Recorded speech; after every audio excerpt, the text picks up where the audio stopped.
A great show for you as usual, my friends. My friends, it's hot. It is hot in Houston. It is 104 degrees in Humble, Texas, in Houston, Texas, in Kingwood, Texas. I can't take it anymore. Worse, my air conditioning is broken. Air conditioner is broken, and the repair person came in today. Well, one of them's broken, the other one isn't. So we have one trying to take care of everything, but it's hot in this house. It's hot. Studios hot. Let me tell you, folks, this is global warming, global change, climate change. All name it all whatever it's called. But it is rough. It is tough. It is hot. And let me tell you something, guys.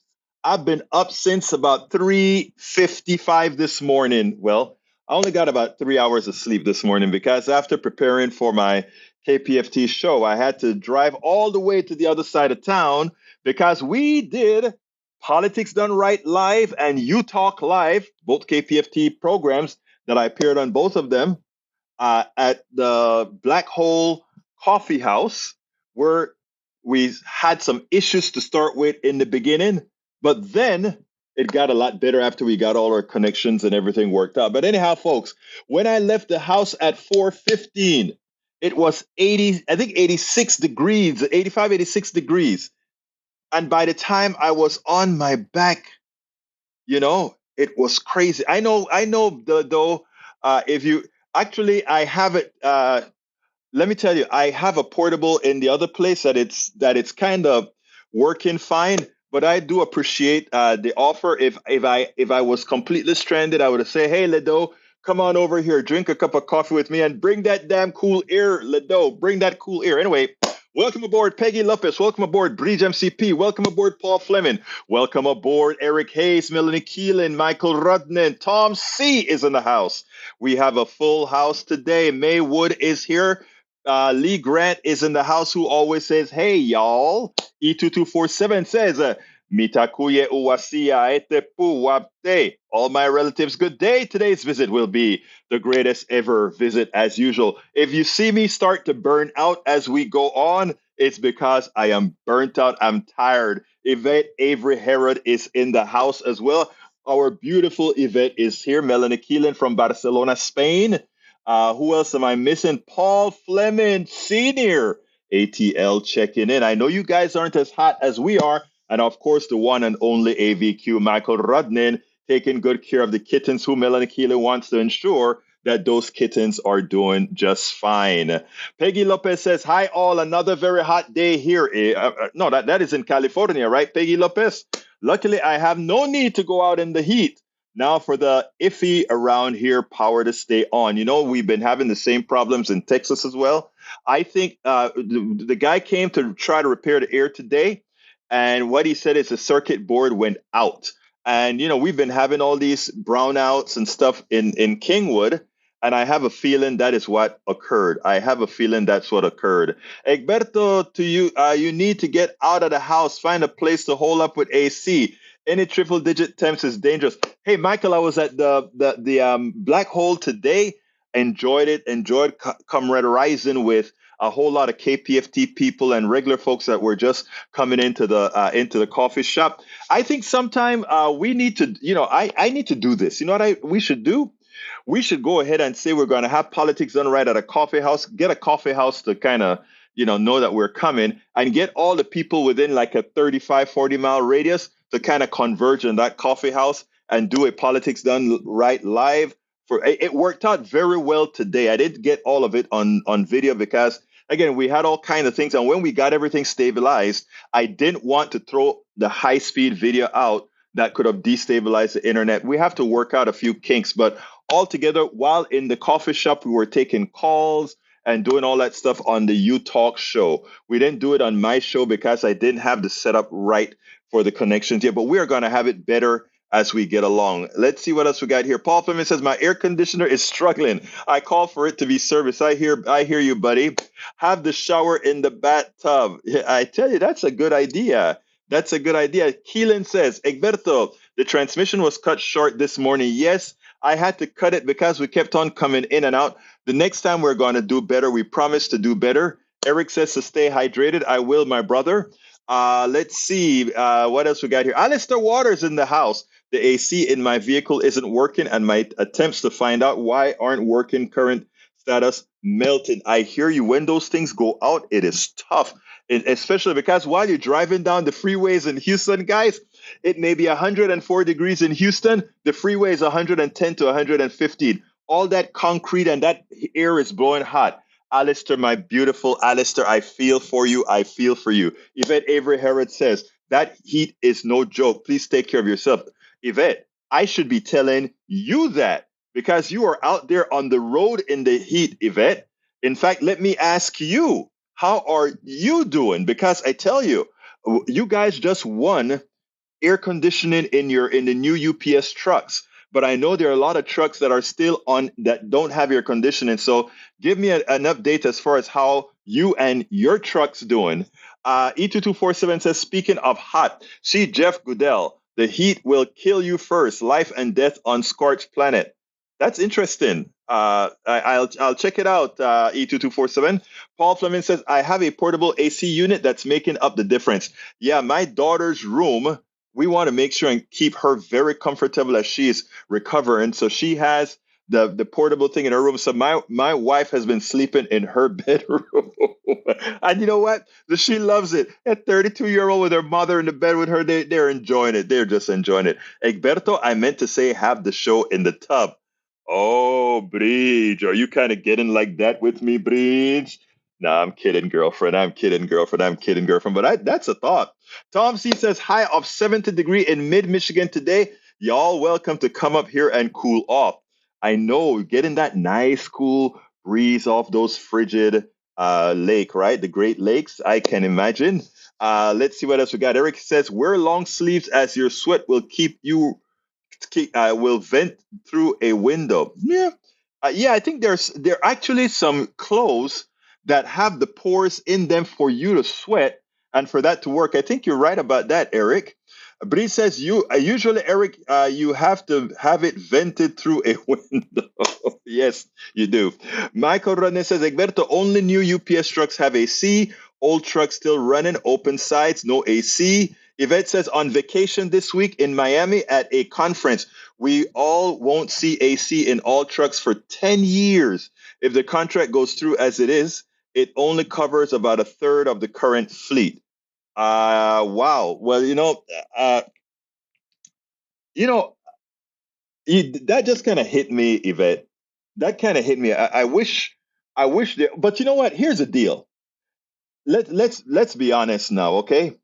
If that AC thing only covers a third of the fleet, and they ensure that that third of the fleet exists in Texas, Georgia, Florida, and all the states that get very, very hot, and then keep the other trucks in the states like where brother Tom is, it doesn't get too hot there, then that's not a bad compromise, right? You're fighting with the corporations. You know that you have to give them something to get something.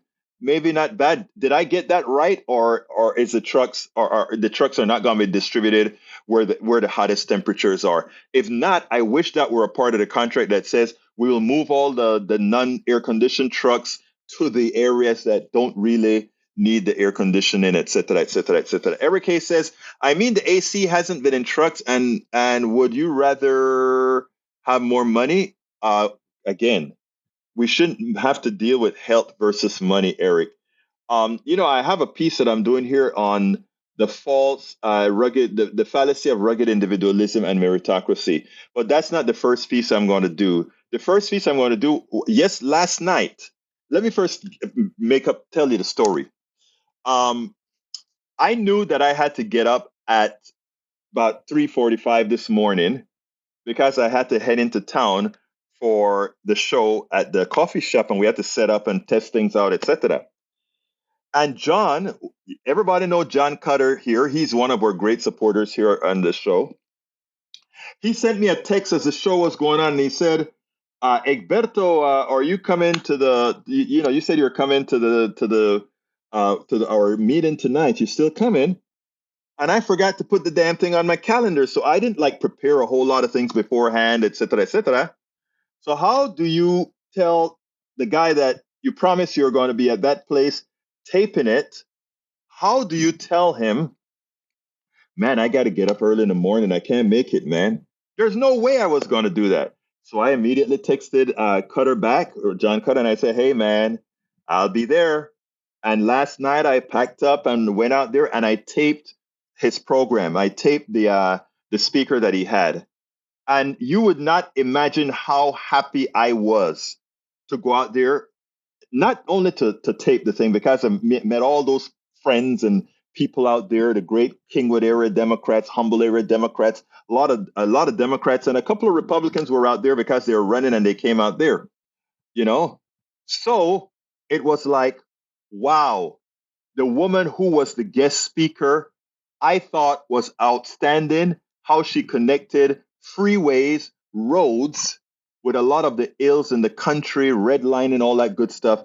And I loved it so much, I kind of packaged it up just before the show today. And it's fairly long, but we can chat as you watch this program. But check it out; it's well worth the watch. Even as we chat in the chat, please listen to all the words that she has to say. She is a young woman, an ingenious woman. She just wrote a book. I'll have the book in the blog when I write the blog for it. But she was there to speak about it. Check this out. And then we'll take it on the other side. And again, while we're playing this, you can keep chatting in the room like I can stop you from doing that, right? Hell no, I couldn't do that. Anyway, check this out. Good evening. Good evening. I know y'all can do better than that. Good evening. Good evening. All right, so while he gets my presentation up, so additional things about me. My day job is not listed because I would like to keep my job.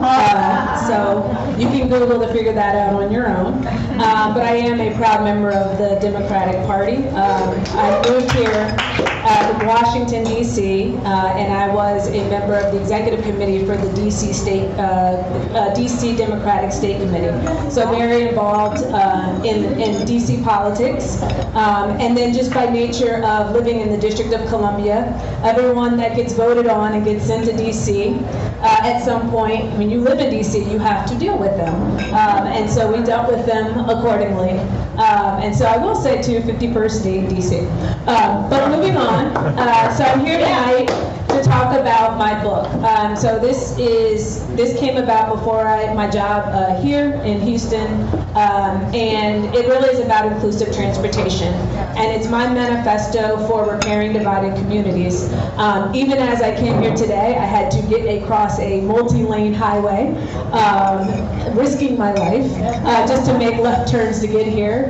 If you wanted to walk, I was at the Starbucks, which as the crow flies is probably not even a quarter of a mile, and you can't walk it safely. As you look at many of our cities across the country, we don't have adequate sidewalks, and Houston may be, and this region may be an area that drives, but that's also what's killing us. Right now, traffic-related deaths is the #1 killer of children. And so we thought if this was anything else, we would put all of our efforts to stop it, but yet children are dying every day, and we accept it. Every year we're at about 45,000 U.S. citizens are dying on our roadways. Texas has gone not even, 2 decades at this point without a death on one of our roadways. So I take it very seriously. It's a tough road, and a lot of it is created by my predecessors in the industry. So my book is out. It's on Island Press. At the end of my talk, so you got to listen to the whole thing. There is a discount code for you all. But next slide. So a little bit about me. So I'm not from Houston, but as they say, I got here as fast as I could. I am from New Jersey originally. Okay, Jersey in the house. So this is my town that I grew up in. It's a little itty-bitty suburban town. As Jason Aldean says, try that in a small town. It's a small town, but it was also a really great place to grow up. It was a very child-friendly. I walked to school. We had no bus system, so you had to walk. We had walkable areas. This is the little downtown area. I grew up about 3 blocks north of here. But even kids as young as kindergarten walked to school. And we could because we weren't feared for our lives of, big vehicles driving fast, running us over. And it really was a great place to grow up. My mother and my father commuted into New York City by transit. And so, it formulates who I am as a person and what I know suburban areas can be. Next slide. A little bit more about me. So I'm one of the co-founders of Black Women Bike, located in the District of Columbia. And so even though I'm gone, the leadership is still carrying it on. And so what we did, I'm really proud of, we got a lot of Black women biking. When you look at health indicators, I heard a lot of the candidates talk about healthcare and all those things. Unfortunately, Black people are at the top of everything that's bad. Hypertension, diabetes, and all of those things. And so even with Black Women Bike, it was just getting women on bikes for whatever it is, whether it's health, fitness, happiness, transportation.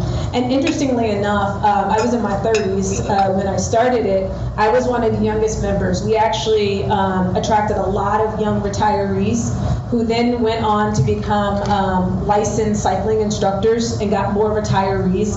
And so even right now, as the organization is over 2,000 people, still strong in the District of Columbia, many of the women are in their late 50s, early 60s, even some in their 70s. And so biking has given them freedom. As they age, it is gentler on the body than walking sometimes.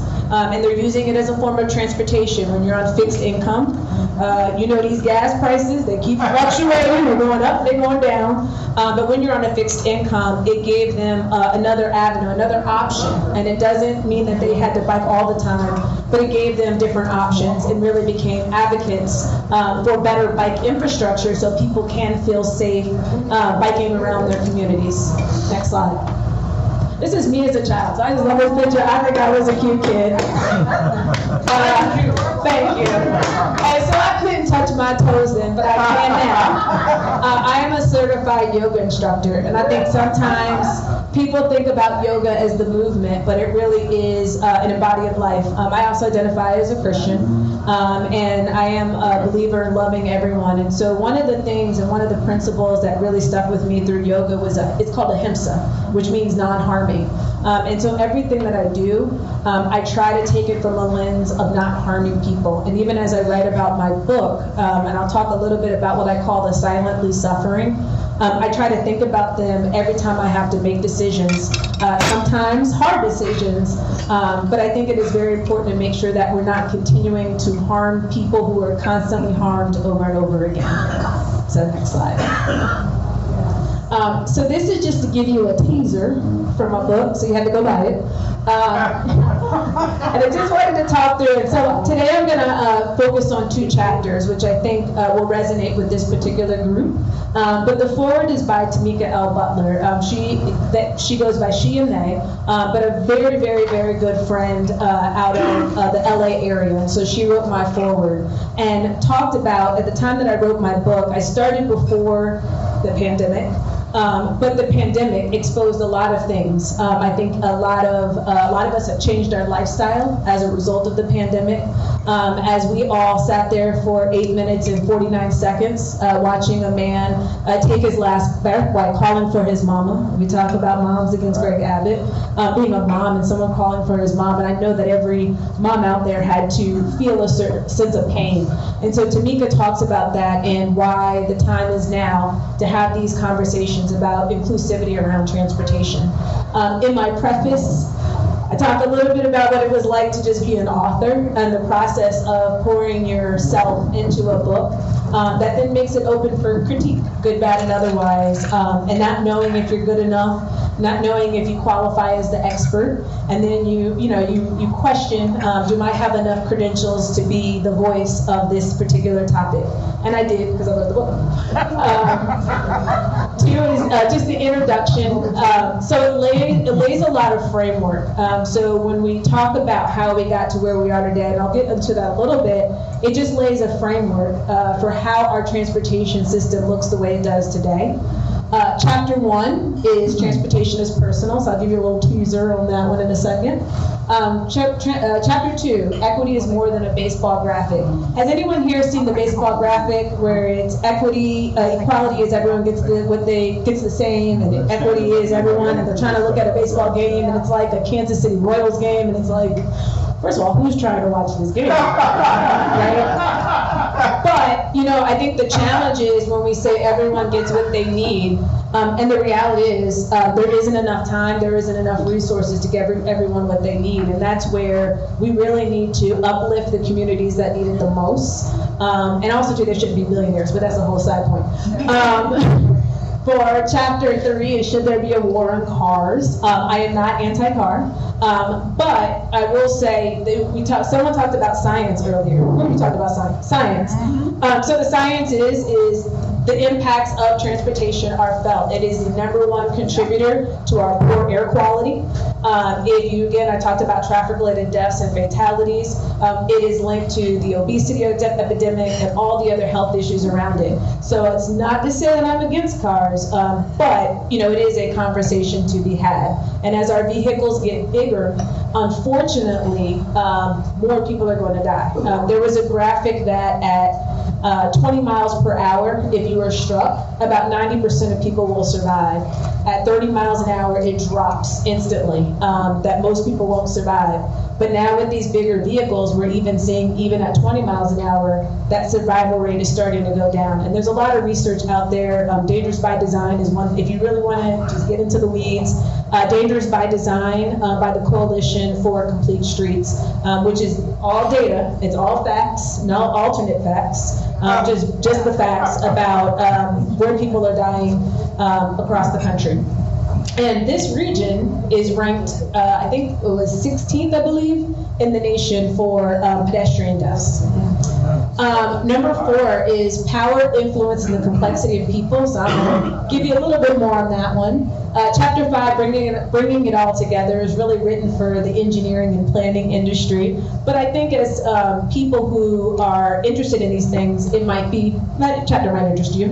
And then 6, we'll really get into that, and that's the task ahead. Next slide.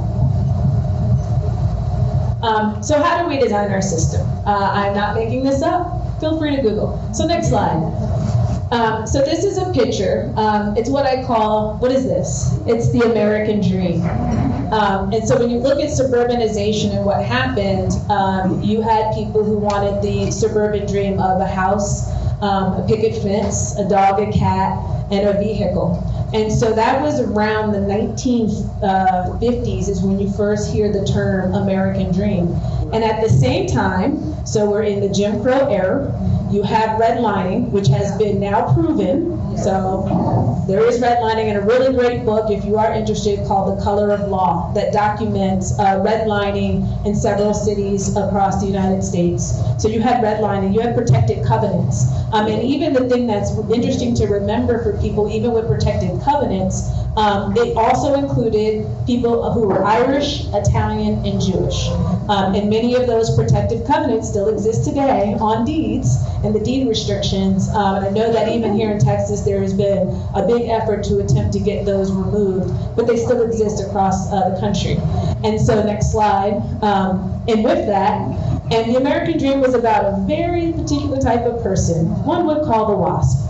And this is a Google. This is literally a screenshot of my computer. And when you look at American Dream ads, this is what comes up.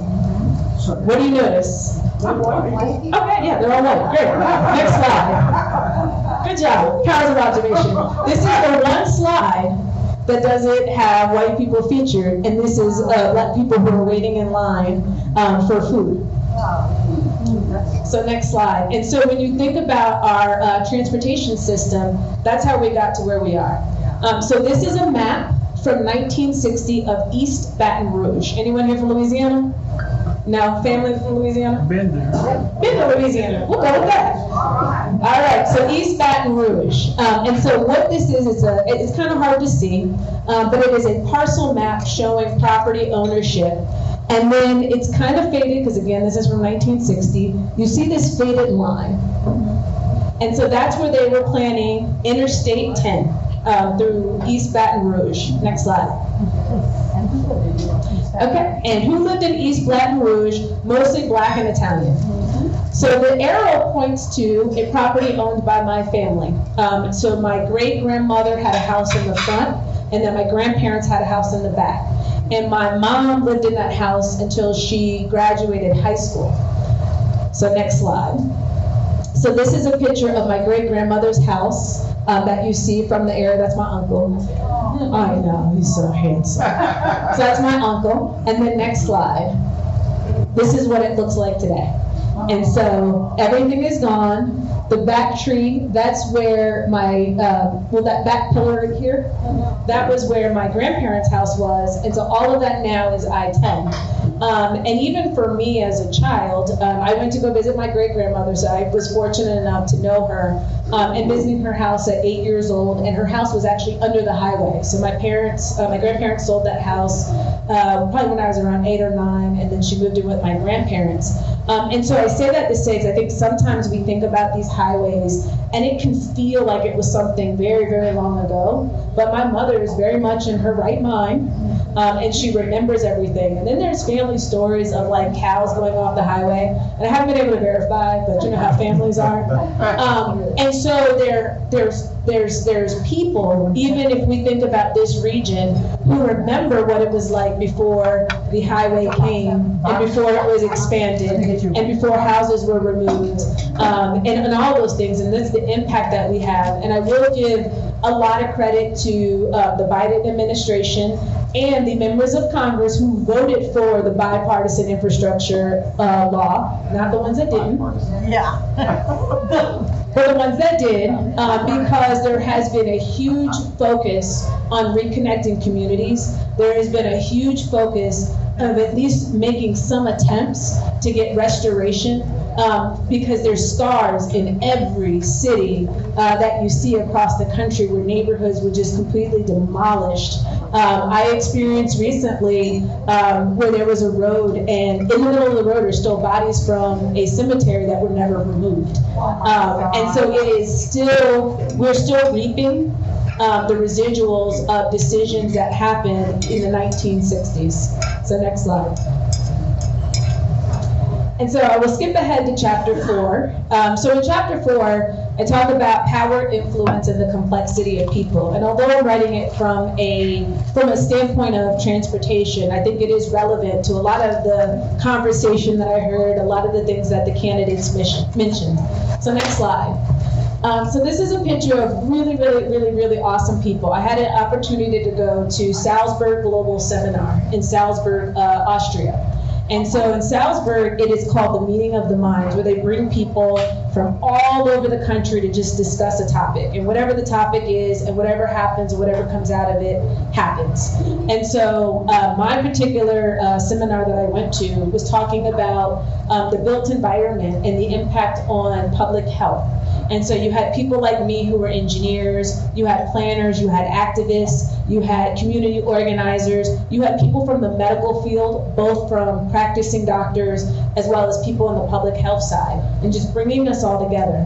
And so my group, one of the things that we talked about was power and privilege and how it plays out. And this ended up being the basis of my chapter 4. So on next slide, so this is just how we defined it. There's a lot of definitions out there, but we define power as the ability to direct laws, policies, and investment that shape people's lives. And that can look a lot of different ways. And depending on where you are, your power might be a lot, your power might be a little. And there's always the power of the collective body of people when we come together to push for these laws and push the people in power to have better laws. And then we talked about privilege, which can look a lot of different things. Next slide. So in privilege, we just call it accumulation of special benefits. And so it can look different for different people, depending on what it is. You know, there is the privilege to be able to walk outside and having sight and be able to see, and not having to worry about how you navigate your space. There's the privilege of not worrying if you go to the bathroom and people are going to harass you because you may not fit what their view of that gender is. And so there's a lot of privilege around that, and so it's each of us recognizing the individual privileges that we have and how that plays out. So next slide. And so then lastly, and this came out of the Salzburg Global Seminar. So lastly, we came up with this 3-part framework. So number one, we moved away from this idea of safe spaces, right? Because the thing about safe spaces means I get to stay comfortable regardless of who I am. And we moved into a thing called brave spaces. And that was allowing people the opportunity to make a mistake. Maybe you accidentally misgender someone, but you are doing your best to understand and be better. It's the recognition that we're not going to be right. We're not going to always get the language right, but having the bravery to continue to show up, to continue to learn, and continue to every day push ourselves to be better and strive for a higher level of consciousness. 2, we said understanding the role that power and privilege play in different decisions. And then lastly was really analyzing and challenging all of those privileges. So in the next slide, and again, this is a teaser. This was my favorite chapter to write in chapter 4, just so you know. And so from a transportation perspective, I really broke the stakeholders down into 4 different types of people. So there's people in power, there's naysayers, there's champions, and there's the silently suffering. And so briefly, people in power can look like a lot of different things. There's the elected people we empower to represent us, and I know that you heard from many of those candidates there. But there's also the people that influence them. There's people who have influence, and I know that each of us has like the informal mayor of our neighborhood that has a lot of power that no one gave them, but yet they yield their power. And so it's understanding the power that you have and understanding who the people in power, what motivates them. How do you hold them accountable, especially for the people that you've elected to represent you? How are you holding them accountable once they are there and they're representing, hopefully, you? The naysayers. So back in the day, they used to call them NIMBYs, not in my backyard. And the NIMBYism movement actually grew out of kind of that environmental movement where people were trying to put very harmful things in communities. Over time, that has shifted to other things. And so when you think about things like zoning, we talk about, I know housing affordability is very important to a lot of people. But zoning becomes the tool that people say, oh, no. I think there should be affordable housing, just put it over there, right? And so that is a type of naysayer of you are attempting to get to a goal where everyone can have a thriving life. And people are like, I agree, just not here. And it's playing out. I was just scrolling on Twitter in San Francisco. Somebody was carrying a casket down the street because they were getting ready to move parking spaces for a bike lane. And they were like, no, this is horrible. So it's the naysayers. And then there's a carefulness with the naysayers because there's some that it really doesn't matter what it is. They don't want any change. They are perfectly fine with the status quo. It doesn't matter who is left out, who is harmed. I am perfectly fine with how things are. And then there are people who, I'm not necessarily against it, but I have this concern. And so I do encourage my engineers to understand what is that true concern and to see how you can address it. And then your champions, that's you all in the room. Were you guys champions? Yeah. Yes. So the champions are the things who passionately want the change every day, wanting the change in the fight every day. And so very important allies. And also with champions, ability collectively to use your voice to influence who? People in power. Yes. So it's very important. And then even with champions, a very critical thing, and I brought this up at another book talk, is making sure you are a trusted advisor. And so always being able to come with an authenticity with everything that you're saying and you're reflecting. So making sure that you are a good champion. And then lastly is a group I call Silently Suffering. And so when we were doing our power and privilege analysis, there's this group that just always tends to get left out of the conversation. And that's because, especially for government, public meetings are held at night, during people's bedtimes. You have people who work shifts and they're at work. Yep. And so they're never able to participate. And what really brought to light all of this is during COVID. And so I know that there was a lot of fear out there. We didn't know what this thing was, and everything shut down, including transit. And so you had people, and everyone talked about the doctors and the nurses, right? And we said, oh, the essential employees.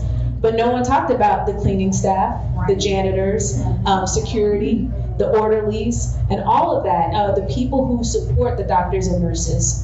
They were left out of the conversation, and oftentimes they were left without a way to get to and from work.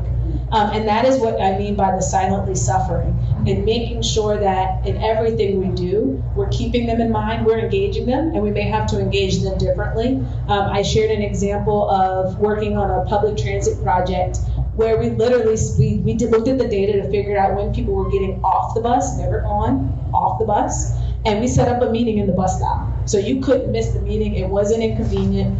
We set up surveys. When someone's getting off a bus, they're trying to go to work, you got about 2 minutes. That's it, you got 2 minutes. So it's getting to the pitch quickly. And then being very focused in the questions that we ask. If someone has 2 minutes, this isn't the time to say, tell me what you want to see. We don't have time for that.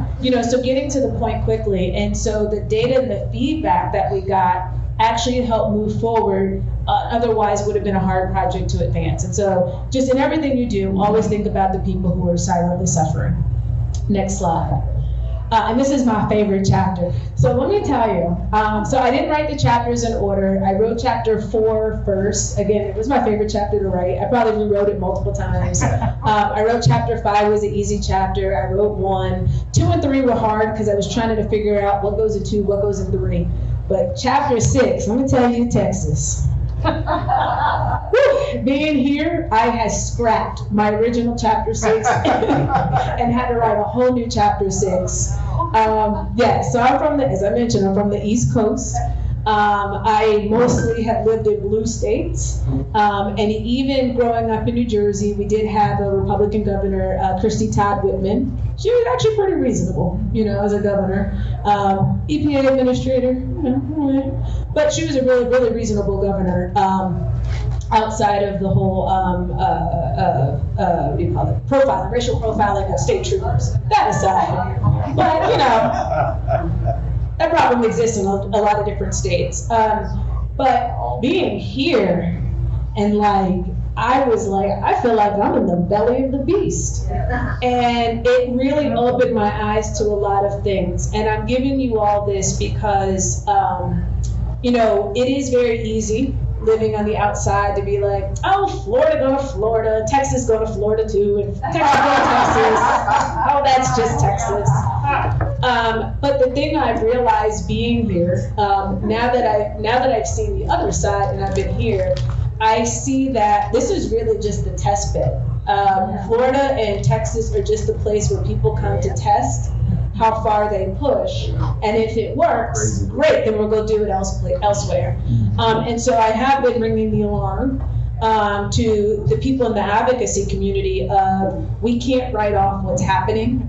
Everyone needs, this is all hands on deck, if you will. And so chapter 6, I completely rewrote the whole thing. Next slide. And so I'm not going to go through everything, but chapter 6 was really the call to action. And so with that is I put out a lot of different thoughts and then put out some ideas for reflection. And so initially, so some of this is relevant to engineering. So moving quicker, as I mentioned, people are dying every day. And the problem is transportation is slow, just on how the funding is. We do long range plans, so we're looking 20 years out. We come to engage you, and then we're like, thank you for your engagement. We'll be back in 10 years to build, right? Meanwhile, people are dying today. And again, real kudos to the Biden administration and the bipartisan infrastructure law, giving funding to local areas so that they can move quicker. But even that's not enough. And so I give little tips for the transportation industry. Directing a vision. Which again is more relevant to transportation. But the real key things, the last 4. So enabling a bold vision. I know that many of the candidates came here to talk about their vision, but we really need to make sure that we are enabling them to enact that bold vision. Because what happens is, they say Mike Tyson says everyone has a plan till you get punched in the fight, right? And so it is not enough to just elect our people, but to continue to enable them to do their job, to do great things, and keep showing up for them even as they're in the fight. Increasing diversity. I know that there was one candidate that said that they would be the first person of color to ever hold their seat. I do think it is important to increase diversity, even as the attacks come and this idea of meritocracy. And the reality is the smartest person isn't always the best person. There are some people who I know that are very book smart and don't ever need to lead anybody but themselves. Lastly is practicing, it's supposed to be empathy, pardon my typo. I have a child, I just blame everything on the child. I was practicing empathy. But it really is about practicing empathy. And what I go in this is it's making sure to put in the effort to decenter yourself.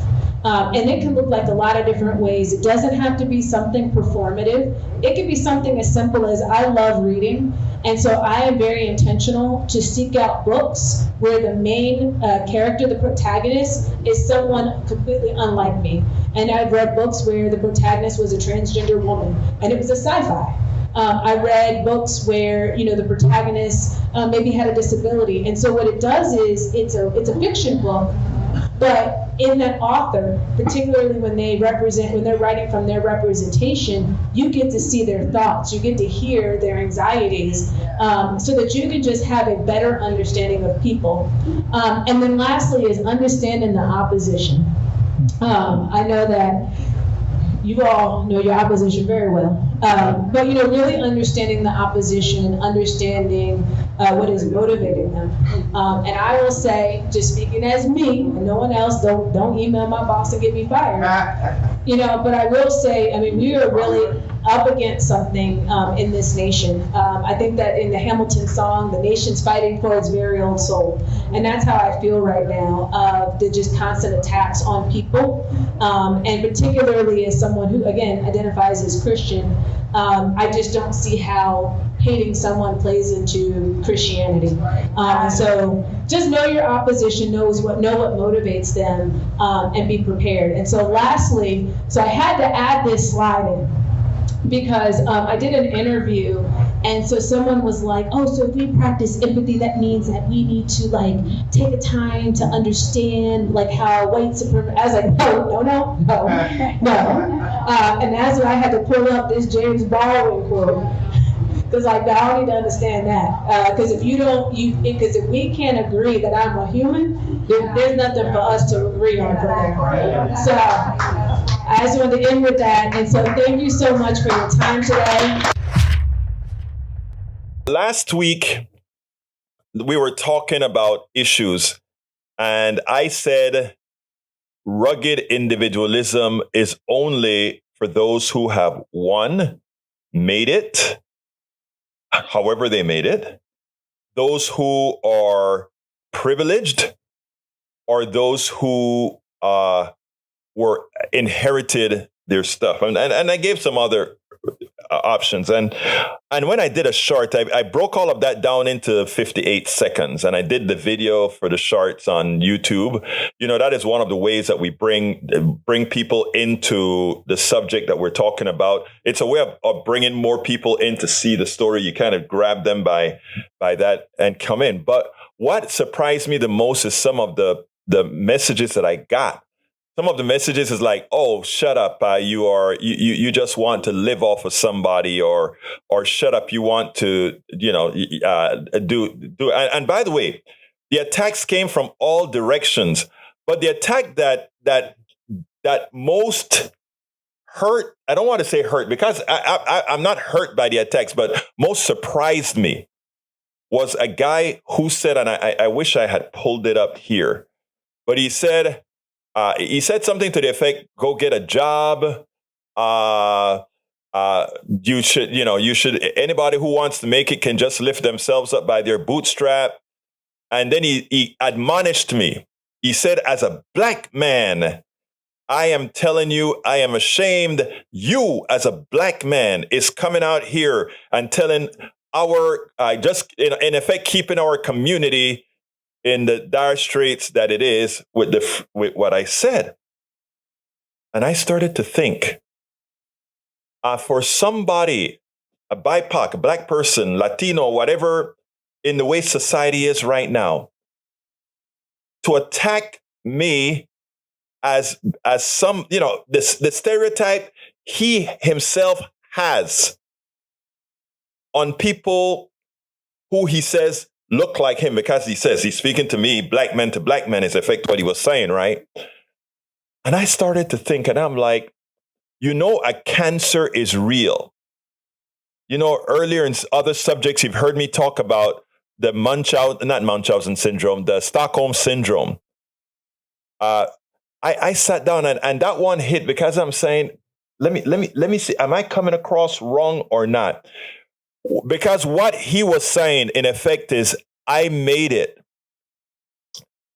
You go get yours, and stop telling folks that they can't, which is so far from the thing. First of all, my commentary was not racial at all. The commentary that I give applies to absolutely everybody.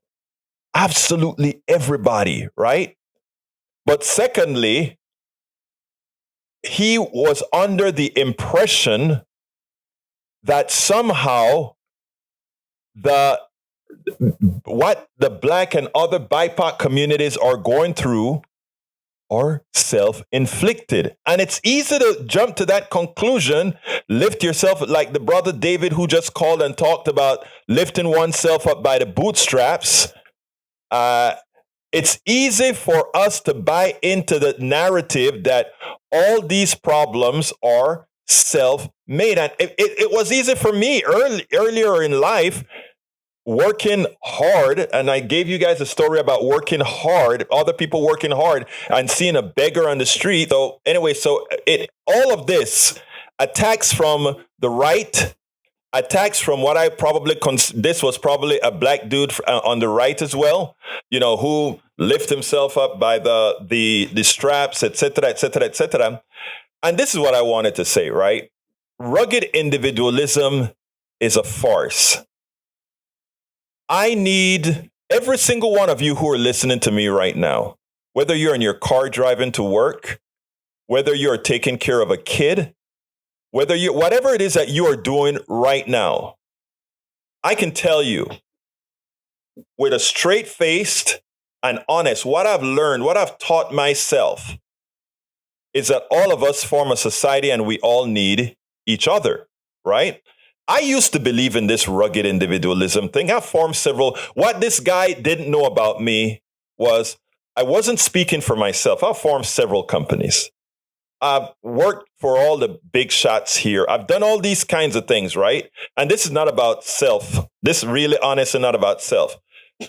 But immediately he thinks, because I'm talking about the aggregate, the folks in general, that somehow he reflects it on me based on the stereotype in America and other places that made about people who look like me, or people who are otherwise, my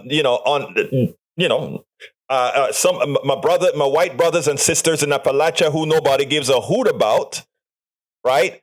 My Latino brothers and the whole issue about individualism is that is what it creates. Right? It creates the false belief that somehow, if you do things right, it is an absolute or near certainty that things are going to work out for you financially and otherwise. And if you don't follow those rules somehow, it won't. But worse, it goes under the impression that we all have equal access to success, right? And the whole issue that I'm trying to put across with that rugged individualism doesn't exist is based as well on a chapter that I wrote in one of my books called "We Never Ever Lived in a Meritocracy." In other words, we never lived in a society that says, if you work hard enough, or you work hard as you can on a particular craft, that you are going to somehow succeed on that craft. It has never been true. We have the semblance of truth. I'll give you the church example. Beyonce is probably a billionaire by now with the music that she makes. And Beyonce can sing, Beyonce can dance, Beyonce can do all these wonderful things that entertain people. But my wife goes to a church that have a great choir, a great band, and there are orders of magnitude of women in her church that sings just as well as Beyonce. Some better than Beyonce, some worse, a lot of them much better tonality, better hold their notes better. For anybody who knows music, they know that in as much as Aretha was a great singer, Aretha never held on a particular note. In as much as Beyonce is a great singer, as a popular singer, if you were to put a meter on her voice, she doesn't have the perfect holding of the tones, etc. So that is not what makes it that she is a star. Somebody decided, of all these people who can sing as good, a little bit less good, a little bit more good than Beyonce, Beyonce is the one that we picked. Same thing goes with lawyers. Every year, thousands of people come out of law school, and a large percentage of them are on the streets. When I say on the streets, are doing menial work as lawyers. And I can talk about engineers. A lot of engineers that I knew. I worked for NASA, PR. I worked for a lot of companies in the 5 years before I formed my own company, right? And I used to have a chip on my shoulder thinking, I'm so good at what I do. BS. There was a bunch of other people that could do it. There was some reason I was chosen, and it wasn't some special reason. There's a good possibility, and I gave you guys a story that in one particular company, even though I was qualified, I know that affirmative action had a reason that I was chosen for that job. What I'm trying to get across, folks, is this rugged individualism that tells us that if you are an individual, you can attain whatever is crap. Okay? You have to be chosen the way our system works. It's not about handouts. It's not about that. And when you look at a particular group of people or a class of people that somehow seem to be over underprivileged, and you see the people that society wants to criminalize, or says, you see how those people behave. I don't look at how things are. I look at how things got there. We'd spend exactly. I love this thing that I'm sorry that Rodnan had to go, because he showed the difference between equality, equity, and removing barriers. He had another one, but I prefer this one. Creating equity has some faults. It still leaves certain systemic things in place, but actually removing the barriers is what it's all about. I love that graphic that Rodnan sent us here. Now, when it comes to Yvette, I'm not trying to disparage my good friend Beyonce. I was just trying to make a note that I know so many people who sing so much better, but they will never make it. There are a lot of incidentals that go into where people are, and this stuff about rugged individualism is what makes you move forward. It's a lot more to it than that. That's all. It wasn't to disparage your cousin, okay? It wasn't to disparage your cousin, my dear Yvette. I don't mean that. Bruce Fowler says, not just chosen, but lucky. Both of them, Bruce, I agree. Let's see what Eric is. You can't assume you have to be a victim as you are already defeated. Then I don't ever believe I'm a victim. Ever, ever, ever, ever. It said chance favors the prepared mind. Actually, what I would like to see, Lee Grant, is a scientific study whether that is true or not. Because in the past, I believed what you just said, Grant. But when I see now some of the people who've had success, let's make Eric's day. Biden's son had nothing to do with luck in the proper sense of luck. It just happened to do with who his daddy was, that he could somehow get $25 million or however many millions it was that was catered on to him, right? So, I don't think there's a much disagreement here when we look at things as far as whether they are, whether it's a meritocracy, rugged individualism. We have to get away from how they use us. They use those things to mold our minds into becoming slaves of the capitalist structure. That is the reason I bring this up a whole lot. Anyway, folks, we got to get out of here. But I want to ask all of you who can to please subscribe to our newsletter. It is at politicsdoneright.com/newsletter. politicsdoneright.com/newsletter. Please support what we do here. That is how we get stuff done. Bruce says, I think in many cases you can optimize being chosen, but sometimes things limit it. Very true. Robert Davenport says, being a victim has nothing to do with being defeated. Exactly right. And again, I don't believe in victim mentality. In fact, I was just talking to a friend in Chicago where I told her, I know exactly what I want and exactly where I want to go. Right. And I'm focused on those particular issues. Right. I mean, there are a lot of obstacles to get there. I'm not a victim because of a lot of those obstacles, but we have to work on these things together, brothers and sisters. We got to work on these things together. Now, again, I want to ask all of you that are listening, please subscribe to my newsletter. That helped move us along. politicsdoneright.com/newsletter. Again, one more time, politicsdoneright.com/newsletter. And by the way, if Daniel Ledo is still in the house, look, man, you touched me. Thank you very much for the offer. I'm glad I don't have to do it right now. If I did need it, though, I would love to have taken you up on that as well. I'd like to thank brother John Cutter for sort of tickling me and reminding me that I had a commitment, because the speech that I forgot her name now, that she gave. There was a lot deep inside of that. Anyway, I got to get out of here. Why are we afraid of the concept of the word or concept victim? Not afraid of victim, but afraid of, but don't like how some people have changed the meaning of the word. My name is Egberto Willis. This is Politics Done Right, and you guys know how I end this baby. I am what? We spend a lot of time deconstructing the news, trying to parse it into a form that everybody can understand. We try to find those little nitpicks where it flies above the fray, etc. If you really like these videos that we do, I want to ask a big favor. Please go ahead. Number one, subscribe to our channel, and number two, please join if you can. Thank you so kindly for watching. Keep watching. Please remember to share. We must populate the entire internet with our progressive message, a message that we know is what most Americans say that they want. So help us, please.